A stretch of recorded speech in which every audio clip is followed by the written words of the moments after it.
देश की सबसे बड़ी कोर्ट की टिप्पणी मध्य प्रदेश में यूं सियासी हंगामे की वजह बनेगी, शायद ही किसी ने सोचा हो। कोर्ट की टिप्पणी के साथ ही गुमनामी के तले दबा व्यापम का जिन्न एक दफा फिर सबके सामने आ गया। विपक्षी विरोध करने लगे, सरकार घिरने लगी और व्यापम फिर बन गया सियासी बवाल की वजह। ना तो कोई विशेष मेहनत करनी पड़ी कांग्रेस को और ना ही तथ्य और आंकड़ों के लिए परेशान होना पड़ा। बस एक दिन पहले व्यापम मामले में प्रदेश सरकार को सुप्रीम कोर्ट की फटकार को अपना हथियार बनाया और बोल दिया सूबे की भाजपा सरकार पर हमला। कह दिया कि हम तो पहले ही कह रहे थे और सरकार है कि सुनती नहीं। जो सुप्रीम कोर्ट ने टिप्पणी की बिल्कुल सही है। हम लोग इस व्यापम के मामले को मध्य प्रदेश की जनता के सामने सही चीज आए, उजागर हो, इसका पहले प्रयास किया। एसआईटी ने सही तरीके से काम नहीं किया, सीबीआई को ट्रांसफर हुआ। उम्मीद थी कि सीबीआई जल्दी कुछ कार्रवाई करेगी, लेकिन सीबीआई ने भी कुछ रसूखदारों के कागजात जो एसआईटी ने नहीं भेजे, उससे शायद सुप्रीम कोर्ट की ये टिप्पणी हुई है। उम्मीद है कि इसके बाद कुछ सही कार्रवाई होगी। व्यापम जैसा घोटाला हिंदुस्तान के इतिहास में कलंक है और मध्य प्रदेश में तो हम लोगों का सिर नीचा हुआ है। किसी प्रदेश में जाते हैं तो व्यापम की चर्चा में हम अपना सिर ऊंचा नहीं उठा पाते। और मैं तो दावा करता हूं, अगर सरकार में हिम्मत है तो जो एसटीएफ ने वो सीडी छुपा के रखी है, सीबीआई को नहीं सौंपी है, उसको कोर्ट में पेश करें ताकि जो इसके सरगना है, जो ऊंचे सत्ता के शिखर में बैठे हुए हैं, उनके भी कारनामे प्रदेश की और देश की जनता के सामने आ सके। बेचारी सरकार, मुकाबला महज कांग्रेस से नहीं था, बल्कि इस दफा सामना करना था देश की सबसे बड़ी कोर्ट की तलखड़ी से। ना तो कुछ बोलते बन रहा था और ना ही उगलते, लेकिन कैमरा सामने आने पर जवाब देना भी मजबूरी थी। जवाब भी कैसा, जरा सुनिए। देखिए, माननीय कोर्ट के दायरे में हम सब लोग आते हैं। अगर उनका निर्देश होगा उसका पालन करेंगे, जो उन्होंने कहा है उस पर हम करेंगे। बेचारी सरकार करे भी तो क्या, कहे भी तो किससे। बहुत अच्छा है कि चुप रहकर ही वक्त काट दे।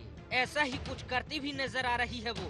लेकिन चलिए अब आपको बताते हैं सुप्रीम कोर्ट की उस टिप्पणी के बारे में जिसने सूबे की सियासत में भूचाल ला दिया।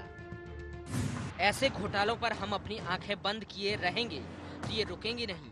लोग देश के अलग अलग कोने से आकर एग्जाम देते हैं और घोटालों के जरिए वो चुन भी लिए जाते हैं। उन स्टूडेंट्स का क्या जो पूरे साल कड़ी मेहनत करते हैं और इन घोटालों के कारण उनका सिलेक्शन नहीं हो पाता।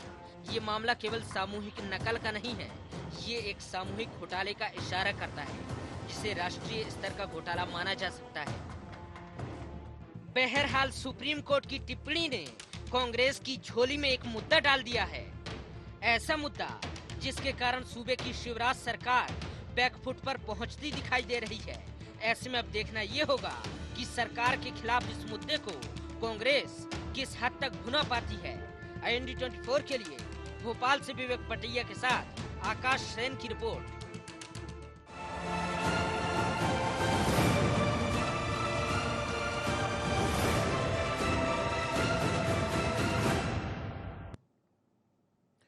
सुप्रीम कोर्ट की तल्ख टिप्पणी ने मध्य प्रदेश की सियासत में सियासी बवाल खड़ा करने का काम किया है और इसे लेकर जहां सूबे की सरकार बैकफुट पर आ गई तो कांग्रेस के हाथ बैठे बिठाए एक मुद्दा लग गया। नमस्कार, मैं मृदुल, स्वागत IND एजेंडा में। क्या सुप्रीम कोर्ट के हस्तक्षेप से व्यापम घोटाले की जांच में तेजी आएगी और इसके जरिए सरकार को किस हद तक घेर सकेगी कांग्रेस? इसी मुद्दे पर करेंगे चर्चा, लेकिन उससे पहले नजर एजेंडा पॉइंट्स पर। क्या कोर्ट की टिप्पणी ने व्यापम घोटाले को लेकर सरकार की उदासीनता को उजागर किया है? क्या इस घटनाक्रम ने कांग्रेस के हाथ में एक मुद्दा दे दिया? इस मुद्दे को प्रदेश सरकार के खिलाफ किस हद तक भुना सकेगी कांग्रेस? क्या कोर्ट के हस्तक्षेप से इस संबंध में हो रही जांच में तेजी आएगी? तो व्यापम मामले की बात की जाए, जांच जरूर चल रही है, लेकिन सुप्रीम कोर्ट ने जो टिप्पणी की है उसको लेकर अब मध्य प्रदेश की सियासत में भूचाल आ गया है। इसी पर करेंगे चर्चा। स्टूडियो में हमारे साथ मेहमान मौजूद हैं। पुष्पेंद्र नाथ पाठक जी, आप विधायक हैं बीजेपी के, बहुत स्वागत आपका। प्रबंध संपादक राघवेंद्र सिंह जी, वरिष्ठ पत्रकार रंजन श्रीवास्तव जी, आपका भी बहुत बहुत स्वागत है। और कांग्रेस की तरफ से पंकज चतुर्वेदी जी, आपका बहुत स्वागत है। सबसे पहले हम पुष्पेंद्र जी के पास जाएंगे और आपसे एक चीज पूछना चाहेंगे। पुष्पेंद्र जी, पूरे मामले पर गौर करें। देश की सबसे बड़ी कोर्ट ने एक टिप्पणी करी है और उस टिप्पणी को हम देखें तो ना ही उगलते बन रहा है और ना ही निकलते। सबसे पहले तो आपकी प्रतिक्रिया जानना चाहेंगे। सुप्रीम कोर्ट ने जो कहा है वो केवल गति देने की बात कही है। अब कांग्रेस के पास कुछ है नहीं। विधानसभा के अंदर की कार्रवाई की आप लोग रोज कवरेज करते हैं, वहां देखिए बीजेपी के विधायक ने कुछ कहा, बीएसपी के विधायक ने कुछ कहा, तो कांग्रेस के सारे सदस्य उठ के पहलवानी करने लगते हैं और वहां पे हल्ला मचा के दुनिया भर की बातें करते हैं कि ये नहीं हो रहा, वो नहीं हो रहा। कांग्रेस खुद अपनी तरफ से आगे बढ़ के कांग्रेस के सदस्य कोई बात नहीं करते, ना कोई ऐसा इशू उठाते हैं। सरकार यदि कहीं गलत है तो उसको सामने लाना चाहिए। व्यापम के मुद्दे की, व्यापम का मुद्दा शुरू से लेकर अभी तक जहां तक पहुंचा है उसमें सरकार ने खुद आगे बढ़ के कार्रवाई की है। सरकार ने आगे बढ़ के इस बात की चिंता की है कि हमारी व्यवस्था साफ सुथरी होना चाहिए, पारदर्शी होना चाहिए। यदि उसमें कोई कमी आई तो उसको ठीक करने का प्रयास किया है। हाँ, लेकिन बीच में पुष्पेंद्र जी कई बार हमने देखा है कांग्रेस के नेताओं ने सवाल उठाए हैं जांच को लेकर, और कई बार कहा गया है कि जांच ठीक तरीके से नहीं चल रही। ऊपर से कोर्ट की टिप्पणी, तो कांग्रेस को कहीं ना कहीं बैठे बिठाए एक मुद्दा मिला है घेरने के लिए। तो कांग्रेस को बैठे बैठा इसलिए मिल गया कि वो खड़े हुए कुछ काम कर ही नहीं, करते ही नहीं है ना, कुछ करना चाह रहे हैं। इस टिप्पणी को मैं पंकज जी के पास ले जाना चाहूंगा। पंकज जी, सबसे पहले क्या कहेंगे? देखिए, हमारे आदरणीय विधायक पाठक जी ने ये स्वीकारा कि सुप्रीम कोर्ट ने व्यापम जांच की गति बढ़ाने की बात करी है। यानी मंथर गति से, मंद गति से तथ्यों को दबाते छुपाते हुए काम चल रहा था। तो मैं उनको बधाई देता हूं कि उन्होंने कम से कम एक सच तो स्वीकार करा कि व्यापम की गति को लेकर कांग्रेस जो आरोप लगाती है कि सरकार ने पूरे मध्य प्रदेश के युवाओं की दुर्गति कर दी, उनके अधिकारों को लूट लिया और अभी मंद गति से जांच कर रहे हैं। साथ साथ सुप्रीम कोर्ट की यदि टिप्पणी को हम देखें, जो आपकी रिपोर्ट साफ तौर पर बताती है कि सुप्रीम कोर्ट ने इसको एक ऑर्गेनाइज्ड क्राइम कहा है, संगठित अपराध कहा है। सुप्रीम कोर्ट ने यह भी कहा है कि ये राष्ट्रीय स्तर का विषय है, क्योंकि इसमें तमाम प्रदेशों के छात्र आते हैं। और मुझे बहुत अच्छे से याद है, मृदुल आप भी जानते होंगे कि बहुत मुश्किलों के बाद जब कांग्रेस पार्टी की ओर से हाईकोर्ट में मामला लग गया और हाईकोर्ट के स्तर पर जब ये तय हो गया, तो आनन फानन में मुख्यमंत्री जी ने हवाई जहाज से अपने वकील को भेजकर साइन कर सुप्रीम कोर्ट में सरकार की नाक बचाने के लिए सीबीआई जांच की याचिका लगवाई, जो अंततः स्वीकार हुई। मैं इस विषय को थोड़ा सा पीछे लेके जाना चाहता हूं कि आज भी नरोत्तम मिश्रा जी ने कहा कि सरकार ने व्यापम के मामले पर बहुत कार्रवाई करी, सरकार यदि कार्रवाई नहीं करती तो कुछ नहीं होता। पर मुझे हैरत आती बीजेपी के उन नेताओं के ऊपर। मैं आपके सामने सच देना चाहता हूं, मैं कि हमारे वीडियो जर्नलिस्ट से आग्रह करूंगा कि ये थोड़ा जूम हो जाए तो ये इस प्रदेश के एक बड़े समाचार पत्र की कटिंग है, जिसमें आप तारीख देखेंगे तो 2007 की तारीख है, 12 जुलाई 2007। और 12 जुलाई 2007 का ये वाकया है जो ये साफ तौर पर स्थापित कर रहा है कि मध्य प्रदेश में व्यापम की शुरुआत हो चुकी थी। मुन्ना भाई और व्यापम, ये जो उपमाएं आज चलती हैं, ये 2007 की उस जमाने की देन है। इसके बाद 2009 में नितिन महेंद्र साहब ने अब एमपी नगर थाने में 2007 के जैसा घटनाक्रम था, उस घटनाक्रम की शिकायत करी कि कुछ लोग रामलाल की जगह एग्जाम दे रहे हैं, फोटो श्याम लाल की लगी है। मैं उपमा के लिए नाम ले रहा हूं ये। तो इस प्रकार की ये 2009 में शिकायत होती है एमपी नगर थाने में, जो रिकॉर्ड में है। हाँ। 2013 में जब इंदौर पुलिस को मुखबिर से सूचना मिलती है और जब मामला, जिसको कहते हैं कि पाप का घड़ा भर जाता है, तो हमारे मुख्यमंत्री जी सुपरमैन के जैसे आते हैं कि हमने एसटीएफ का गठन कर दिया, वो जांच करेगी। और उसने कैसी जांच करी, क्या जांच करी, सबके सामने था। हम सब जानते हैं कि आज सीबीआई ने जो मध्य प्रदेश की सरकारी जांच थी, सरकारी जांच सबका प्रयोग कर रहा हूं मृदुल, कि जो सरकारी जांच थी उस पर सीबीआई ने संतुष्टि नहीं जताई और सुप्रीम कोर्ट के पास मामला जाना पड़ा। हम तो सिर्फ ये कहना चाहते हैं, यदि मुख्यमंत्री जी और उनसे जुड़े लोग यदि इस विषय में इतने पाक साफ थे, तो 2007 को जब ये मामला प्रकाश में आया था, तो 2007 से 2013 तक 6 साल तक मध्य प्रदेश के युवाओं के अधिकारों को क्यों लूटने दिया गया? पाठक साहब जिस विधानसभा में बैठते हैं, उसी विधानसभा में मुख्यमंत्री जी ने घोषणा करी है कि 1000 लोगों को व्यापम के माध्यम से अवैध नियुक्ति हुई है। आज तक मध्य प्रदेश ये नहीं जान पाया कि वो 1000 लोग कौन है, कहां नियुक्त हुए, उनके खिलाफ क्या कार्रवाई करी, निलंबित किया, गिरफ्तार किया, नहीं किया। और इतना दुर्भाग्यपूर्ण है मृदुल कि जिन लोगों को सरकारी गवाह बनाना चाहिए था, जो पीड़ित थे, उनको आरोपी बनाकर जेल में डाल दिया गया। लक्ष्मीकांत शर्मा जी को हम सब जानते हैं। जब वो जेल गए तो उन्होंने ये वक्तव्य दिया कि मैं बड़े लोगों को बचाने के लिए जेल जाना चाहता हूं। आज तक ये मध्य प्रदेश के सामने सच नहीं आया कि कौन बड़े लोग हैं। प्रेम प्रसाद जी का नाम सब जानते हैं, मुख्यमंत्री के निजी सचिव, सबसे पहले उनकी अंतरिम जमानत एंटीसिपेटरी बेल हो जाती है। तो ये सब चीजें इस बात को स्थापित करती हैं। जरूर अब मुद्दा तो यहाँ पर गर्मा गया है और इस मामले को लेकर और ये जो व्यापम का जो पाप है ये भाजपा पर भारी पड़ेगा, तय है। बिल्कुल, एक प्रतिक्रिया हम रंजन जी से लेते हैं। आप जो सोच रहे हैं बड़ा अच्छा सोच रहे हैं, इसमें हमें कोई एतराज की बात नहीं है, लेकिन यदि सरकार ने आगे बढ़ के यदि कहीं कोई गलती थी तो इसमें आप मंत्रिमंडल के बारे में बात करें या कहीं और बात करें, ये बात ठीक नहीं जी है। पुष्पेंद्र जी बिल्कुल। अब रंजन श्रीवास्तव जी एक प्रतिक्रिया आपसे लेते हैं। यहाँ पर अगर हम पंकज चतुर्वेदी जी की बात करें तो उन्होंने कहा कि ये जो पाप है व्यापम का ये भारी पड़ेगा, लेकिन क्या लगता है आपको, मुद्दा एक बार फिर उठा है, कोर्ट ने यहाँ पर टिप्पणी की है, भुना पाएगी ये मुद्दा कांग्रेस? यदि कांग्रेस का तो मुद्दा कई सालों से है और पिछले अब कोर्ट का भी साथ मिल गया और पिछले चुनाव कोर्ट का साथ तो सीबीआई के साथ ही हो गया था। तो कांग्रेस का जो मेन जो डिमांड था कि सीबीआई की जांच कराई जाए, एसटीएफ की जांच तो बीजेपी गवर्नमेंट में हुई, अरेस्ट जो हुए बीजेपी गवर्नमेंट में हुए, लेकिन कांग्रेस का बोलना है कि जो बड़ी मछलियां हैं उनको बचाया जा रहा है। तो सीबीआई की डिमांड थी और सीबीआई की डिमांड भी पूरी हो गई सुप्रीम कोर्ट में। लेकिन दिक्कत यह है कांग्रेस के साथ कि जब सीबीआई की डिमांड पूरी हुई तो बीजेपी गवर्नमेंट सेंटर में आ गई, तब इनको लगता है कि फिर मिली भगत हो गया, कोई और तीसरी एजेंसी है नहीं। तो अल्टीमेटली सुप्रीम कोर्ट सर मैं रंजन जी माफी चाहता हूँ, थोड़ा सा आपका समझ आऊंगा बड़े सम्मान के साथ कि कांग्रेस पार्टी को बीजेपी की दिल्ली सरकार में आने से सीबीआई पर विश्वास अविश्वास का विषय है ही नहीं।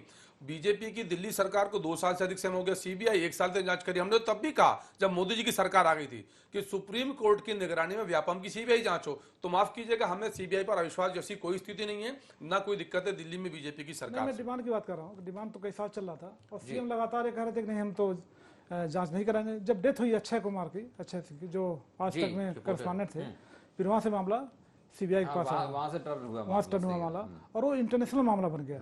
जो मामला नेशनल था, स्टेट था, वो अचानक इंटरनेशनल मामला बन गया और लगा जो भी डेथ हुई है वो किसी न किसी साजिश की वजह से हुई है, व्यापम से लिंक हुई है। ये डिफरेंट एक मैटर हो गया और बहुत बड़ा मैटर हो गया। बदनामी हुई है, पूरे स्टेट की बदनामी हुई है। लेकिन अब कांग्रेस को ये है, देखिए कांग्रेस के लिए संजीवनी बूटी है।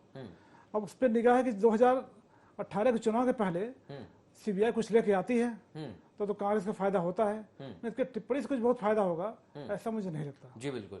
राघवेंद्र सिंह जी, अगर हम कोर्ट की बात करें, सुप्रीम कोर्ट की, तो टिप्पणी यहाँ पर की गई है कि धीमी गति से जांच चल रही है, लेकिन ये आप मानते हैं कि जांच तो सही चल रही है लेकिन जो उसकी गति है वो कहीं ना कहीं धीमी है?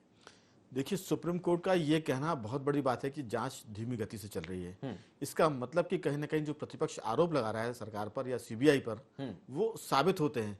क्योंकि कांग्रेस ये नहीं कहती कि जांच गड़बड़ हो रही है। हालांकि बीच में कई बार इनके लीडरों ने कहा कि अब सीबीआई के रहते जमानतें हो रही हैं, लोग बाहर आ रहे हैं, तो फिर सीबीआई का मतलब क्या? लेकिन रिकॉर्ड पर भले इस बात को ना कहा हो, लेकिन एक बात जरूर मैं इस बात से सहमत हूं कि अगर सुप्रीम कोर्ट ये कह रहा है कि जांच की गति बढ़ाई जाए, इसका मतलब कि सीबीआई जांच धीमी गति से कर रहा है और कहीं ना कहीं ये मामले को लंबा खींचने की एक तरह से, मैं नहीं कहता कि साजिश है, लेकिन कहीं ना कहीं ये मामला लंबा खींचता हुआ दिख रहा है।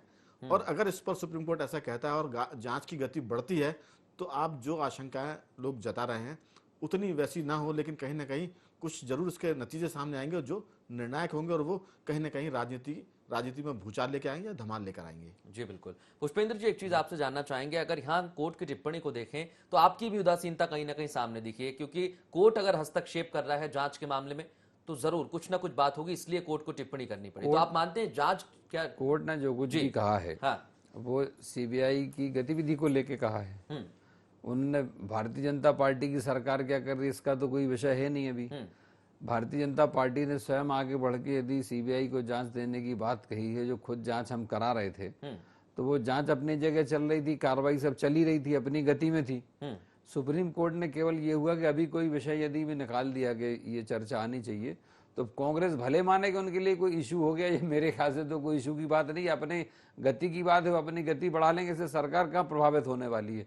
रही बात इसकी कि उनको कोई मुद्दा मिलने वाला, वो चुनाव में उनके खिलाफ जाएंगे, तो आप मेहनत कीजिए, फील्ड में जाना नहीं है, सब लोग यहीं बैठे बैठे सब पहलवानी करना है तो कर रहे हैं, मैं क्या कहूँगा। बिल्कुल।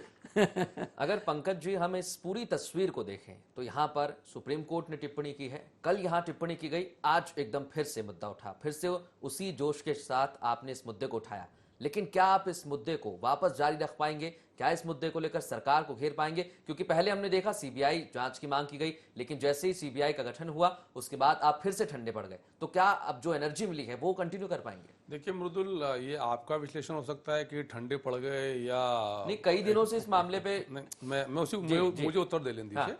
पहले तो पाठक साहब ने कहा कि फील्ड में नहीं जाना है, यहाँ बैठे बैठे बात करना है। नहीं, आपके लिए नहीं कह रहा, बाकी लोग नहीं सर, मैं कांग्रेस की चुनाव लड़ना नहीं, इसलिए मैं आपसे नहीं कह रहा हूँ। सर मैं कांग्रेस की बात कर रहा हूँ पाठक साहब। मेरा नहीं समझ गया आपका विषय। आप व्यक्तिगत बात नहीं कर रहे, मैं भी व्यक्तिगत टिप्पणी कर रहा हूँ, मैं पार्टी की बात कर रहा हूँ कि कांग्रेस पार्टी फील्ड में है या नहीं है। ये तो 2018 के दाव में जब बीजेपी चित होगी तब पता चलेगा कौन फील्ड में था, कौन फील्ड में नहीं था। एक विषय। दूसरा विषय, आपने कहा कि कांग्रेस पार्टी सक्रिय है या नहीं, और पाठक साहब ने बहुत जोर शोर से कहा कि सीबीआई जांच। तो हम सब जानते हैं मृदुल जी, ये पाठक जी माने ना माने ये उनका विषय में हम किसी को बाध्य भी नहीं कर सकते, डेमोक्रेसी है कि सरकार ने पहले तो एसटीएफ का गठन किया व्यापम जांच के लिए। जब बहुत दबाव बना तो एसआईटी बन गई, जिसमें एक पुलिस के एक्सपर्ट, एक जुडिशियल एक्सपर्ट, एक आईटी एक्सपर्ट थे। उसके बाद भी जब मैंने जैसा पहले कहा कि जब परिस्थितियां बन गई कि सीबीआई जांच के आदेश होना तय है, तो आनन फानन में किस प्रकार से सरकार ने अपनी नाक बचाने के लिए सहमति जताने का प्रयास किया। विषय ये नहीं है कि सीबीआई की जांच के बाद क्या हो रहा है, विषय महत्वपूर्ण वो है जिसके सुप्रीम कोर्ट ने इशारा किया। और मैंने कानून पढ़ा है, और मृदुल कानून बहुत साफ तौर पर कहता है, रंजन जी भी इससे एग्री करेंगे कि justice delayed is justice denied, यानी जो न्याय देर से मिला है वो न्याय न मिलने के बराबर है, अन्याय के बराबर है। और इसी ओर देश का सुप्रीम कोर्ट इशारा कर रहा है, चाहे वो सीबीआई हो या प्रदेश की सरकार हो। पाठक साहब ने बहुत आसानी से सरकार का दामन बचाने की कोशिश करी, पर सीबीआई को जो चीजें मुहैया करानी है, जो तथ्य हैं, जो दस्तावेज हैं, वो अभी भी मृदुल बड़ी भारी तादाद में जो मध्य प्रदेश सरकार की एजेंसी है, एसटीएफ है, उनके पास में है। और हम सब जानते हैं, मीडिया में कई बार रिपोर्टें सामने आई कि एसटीएफ के अधिकारी, मेरा उत्तर पूरा पाठक साहब, और जो एसटीएफ के अधिकारी हैं उनको वो अपेक्षित सहयोग नहीं कर पा रहे, जिसकी अपेक्षा सीबीआई के अधिकारियों को है। और कांग्रेस जब भी इस विषय की बात करती थी, मुख्यमंत्री कहते थे हमने एसटीएफ का गठन किया, एसटीएफ जांच करें, तब भी कहते थे कि ये राष्ट्रीय विषय है, कहीं बिहार का सॉल्वर है, कहीं यूपी का बच्चा है जो कैंडिडेट है, कहीं हरियाणा का विषय है। तो जिस नेक्सस का, जिस संगठित अपराध का जो दायरा है पूरे भारतवर्ष में फैलाओ, उसको सीबीआई जांच की जरूरत थी। लेकिन अब देखना यह है कि सरकार सीबीआई को सहयोग की जो अपनी गति वो बढ़ाती है कि या नहीं बढ़ाती है, या फिर सरकार अन्याय के इस पथ पर चलने को काम करेगी। पाठक साहब, आप कुछ? मैं ये कहना चाहता था कि सुप्रीम कोर्ट ने मध्य प्रदेश की सरकार की गतिविधि को लेकर कोई शिकायत नहीं की है, पहली बात। दूसरी बात, सुप्रीम कोर्ट ने ये नहीं कहा है कि मध्य प्रदेश की सरकार कहीं मदद नहीं कर रही है, या मध्य प्रदेश की सरकार के ऊपर कहीं कोई आक्षेप नहीं लगाया है। तो मेरा निवेदन यह है कि सरकार को आप बार बार अपने सामने ला रहे हो, इसका कोई अर्थ लेकिन नहीं। अगर हम टिप्पणी को देखें पाठक साहब, तो राष्ट्रीय घोटाला करार दिया, ये भी कहा गया है कि सामूहिक घोटाले की तरफ इशारा भी किया गया। ये उनके कहने की बात नहीं, सुप्रीम कोर्ट जो कह रहे हैं वो हम भी उस बात को तो मान रहे हैं कि मध्य प्रदेश में जो कुछ भी हुआ उसमें मध्य प्रदेश के नौजवान बच्चे प्रभावित हुए हैं, जिनको नौकरी मिलना चाहिए, ये हम भी मान रहे हैं ना, सरकार भी मान रही है। और हमें भी लगता है कि अपने नौजवानों के साथ कहीं ना कहीं गड़बड़ हो गई है, उनको जहां अधिकार और मौके मिलना चाहिए तो इसमें कहीं चूक हुई है। लेकिन इस नेटवर्क में जहां जो लोग हैं उनको जो सजा होनी चाहिए वो होनी चाहिए, उसमें कहीं कोई पीछे थोड़ी ना कोई मना कर रहा है। सवाल केवल इस बात का है कि सुप्रीम कोर्ट ने जो कहा है सीबीआई की गति को लेकर यदि कोई बात आई तो सीबीआई को यदि मध्य प्रदेश की शासन से कोई शिकायत है, कोई कमी यहाँ से हो रही, तो उसको अब अगर सामने लाएंगे तो उसकी चर्चा बंद कर सकते हैं। अनावश्यक विषय है। मृदुल, यदि देश का सुप्रीम कोर्ट ये कहे कि संगठित अपराध था, देश का सुप्रीम कोर्ट कहे कि राष्ट्रीय घोटाला था, देश का सुप्रीम कोर्ट कहे कि इससे भारतवर्ष के युवा प्रभावित हुए हैं, और उसके बाद सर मेरी बात सुप्रीम कोर्ट क्या कहेगा? मुख्यमंत्री जी ने खुद सीबीआई ने घोटाला नहीं किया है। चलिए सर, सुप्रीम कोर्ट ने आज कहा सीबीआई ने घोटाला नहीं किया। सर, सीबीआई ने, सुप्रीम कोर्ट ने आपकी सरकार को तमगे दिए, संगठित अपराध, राष्ट्रीय घोटाला, देशभर के युवाओं से ये तो मुख्यमंत्री जी ने, सरकार पे हमला नहीं है। मुख्यमंत्री जी ने खुद कहा, किसी के कहने की जरूरत ही क्या है। मुख्यमंत्री जी ने खुद इस बात को स्वीकार किया है कि जो कुछ भी हुआ ये मध्य प्रदेश के बच्चों सर, मैंने तो आपको प्रमाण के साथ पूछा कि 2007 का प्रमाण लिए फिर रहे हो आप, उसका क्या अर्थ है? ये तो अरे अर्थ कैसे नहीं सर, 2007 में घोटाला सार्वजनिक है, 2013 तक आपकी सरकार संरक्षण देती रही उसको, क्योंकि मिली हुई थी सरकार के लोग। नहीं, अभी आप जो बात कर रहे हो 2013 में जब कोई बात सामने आई है। अरे सर, 7 में सामने आई, 9 की एफआईआर रिकॉर्ड है, आपकी विधानसभा का रिकॉर्ड है। उस एफआईआर की हमें जानकारी नहीं कि उस एफआईआर में, लेकिन उस एफआईआर में क्या उसका पता तो लगाया जाएगा। मेरा कहना है ध्यान करो साहब। जी, रंजन श्रीवास्तव जी हमारे साथ बने हुए। रंजन श्रीवास्तव जी, खींचतान तो आप देख ही रहे हैं, पूरे मामले को लेकर चली आ रही है, लेकिन क्या लगता है इस मामले को लेकर कैसे एंडिंग होगी, आखिर में क्या होगा, इसका अंत क्या होगा? देखिए, जो कांग्रेस की चाहत है या जो इच्छा है कि जो बड़े लोग हैं, और मैं सीधे ये कहना चाहूंगा सीएम है, उनका नाम आ जाए, तभी इनको पॉलिटिकल बेनिफिट मिलेगा 2018 में, ठीक है। और ये सारी डिपेंड होता है सीबीआई की इंक्वायरी में। ये फैक्ट है कि जो सीबीआई की इंक्वायरी होनी चाहिए थी, इन्वेस्टिगेशन होना चाहिए था, वो डिले हुआ है। जो चीज़ पहले जाना चाहिए था वो काफ़ी देर में हुआ, वो भी जब काफ़ी हो हल्ला हुआ, कई डेथ हुई, 30-40 डेथ हो गई, तब जाके हुआ। ये बहुत पहले हो जाना चाहिए था और उससे पूरे अंतर्राष्ट्रीय स्तर पे पूरे मध्य प्रदेश की बदनामी हुई। जो सुप्रीम कोर्ट ने कहा है उसमें कोई भी ऐसी बात नहीं है जो जनमानस में नहीं है। संगठित घोटाला है, बहुत बड़े स्तर पे हुआ है, लेकिन बड़े स्तर पे होने के कारण इतने उसका तार खींच गए हैं, इतने जगहों पर खींच गए हैं, बच्चे हैं, उनके पेरेंट्स हैं, टीचर्स हैं, मेडिकल कॉलेजेस हैं, उसलिए उसकी जो गति है कहीं की प्रभावित हुई है। दूसरा बात, जब सीबीआई की इंक्वायरी, जब सीबीआई की डिमांड मानी गई है, बार बार सीबीआई कहती रही है कि उनके पास स्टाफ कमी है। कभी भी केसेज होते हैं हर जगह से, तो सीबीआई हर बार कहती है हमारे पास लोग नहीं है। तो एक भी स्टाफ है कितना है, स्टाफ बढ़ाएंगे नहीं बढ़ाएंगे, स्टाफ कहाँ से लाते हैं, तो बहुत सारी बातें उस गति को प्रभावित करेंगी। लेकिन कांग्रेस के हित में है, जो कांग्रेस चाहती है कि एक तो 2018 के पहले इसका डिसीजन हो जाए, सीबीआई जो कुछ लेके आए और उसमें बड़े नाम आ जाए, तभी कांग्रेस को फायदा होना है। जी राघवेंद्र सिंह जी, अगर बात की जाए तो यहाँ पर अगर हम देखें, रंजन श्रीवास्तव जी ने एक बात कही है, हम बीजेपी की बात करें, सरकार की बात करें, तो वो भी कहीं ना कहीं बैकफुट पर नजर आ रही है। इस सरकार तो इस घोटाले में जैसी सीबीआई इंक्वायरी हुई तभी बैकफुट पर आ गई थी। अब टिप्पणी के बाद क्या लगता है लेकिन आपको, किस कांग्रेस तरीके का जो मंतव्य है, जो रंजन जी ने कहा है, मैं उसको आगे बढ़ाता हूँ। क्योंकि कांग्रेस को सिर्फ बीजेपी से खतरा, अगर बीजेपी में किसी से खतरा है या किसी को वो टक्कर देने में थोड़ा सा मुश्किल महसूस करती है, तो वो शिवराज सिंह चौहान है। उनको मालूम है कि जब तक शिवराज सिंह चौहान को डेंट नहीं होगा, जब तक उनकी छवि दागदार नहीं होगी, जब तक वो किसी घोटाले में लिप्त ना हो जाए, वो उनकी इच्छा है। अगर जांच में लिप्त होंगे तो उनकी इच्छा पूरी हो जाएगी। लेकिन इसीलिए उनका जोर है कि बीजेपी से तो वो निपट लेंगे, लेकिन जो मुख्यमंत्री जनता के बीच में एक कार्यकर्ता की तरह काम करता है, एक आम आदमी की तरह बिहेव करता है, तो वो जो मुख्यमंत्री की लो प्रोफाइल है, दरअसल वो कांग्रेस की दिक्कत है। और कांग्रेस चाहती है कि जो उनका बड़ा प्लेयर है बीजेपी का, वो कहीं ना कहीं कमजोर हो जाए। एक तो ये बात है।